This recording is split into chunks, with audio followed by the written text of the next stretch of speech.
This is the classic demographic transition model.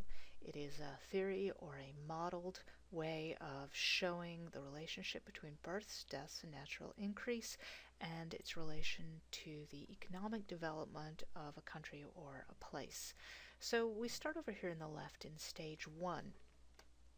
Over here in stage 1, you have a very high but fluctuating death rate. This would be in a pre-agricultural society or a slowly emerging agricultural society.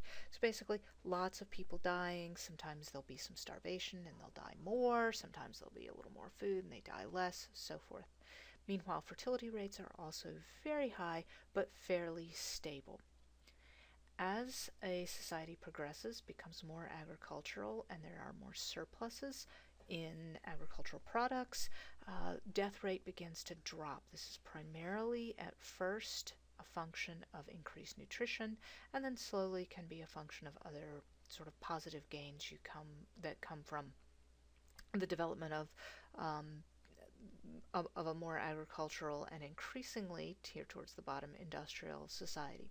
Meanwhile, birth rates lag. Birth rates remain very high. It takes a long time for changes in death rates to start to influence changes in birth rates. So in stage 2, which is late agricultural or early industrial societies, you have a high stable birth rate remaining, but you have a rapidly dropping death rate. As a society progresses and moves into a fully industrial era, and the death rates start to stabilize, and people are completely trusting this decline in death rate and recognizing that this vast increase in the population needs to be controlled a little bit, you do start to see birth rates fall. In stage 3, birth rates begin to decline very rapidly, although death rates have stabilized out at a low level. At the end of stage 3, which again, if we were to apply this to an economical development stage, this would be industrial or post-industrial societies. We now have a very low and stable death rate with birth rates that are also low but somewhat fluctuating. Everywhere you see blue right here is where the population will increase. That is all natural increase. That is where the birth rate is higher than the death rate.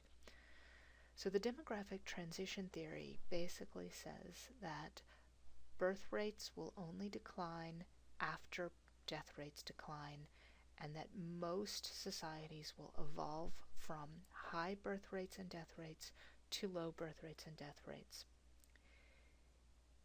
In the real world, there is no perfect graphical representation of the experience of any country that looks like this.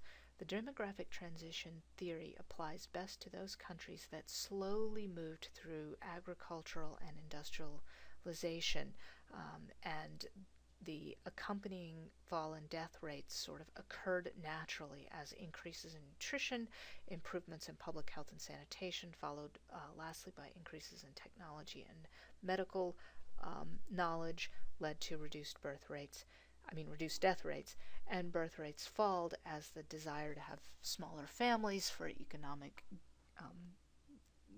reasons resulted. In countries that are currently developing nations throughout the 20th century, the drop in the death rate happened mostly from external causes, immunization and things like that coming in, which meant population growth or natural increase occurred very, very quickly because there was no time for the birth rate to naturally start to fall as a result of changes in the death rate. However, we are definitely seeing that happening now, and we are starting to see much lower birth rates in those nations that are in developing economies. So it's not a bad approach. It's a pretty decent model to look at what has happened worldwide. But most demographers now like to treat changes in birth rates and death rates as separate transitions that occurred with their own factors and their own results. And that's the demographic transition theory.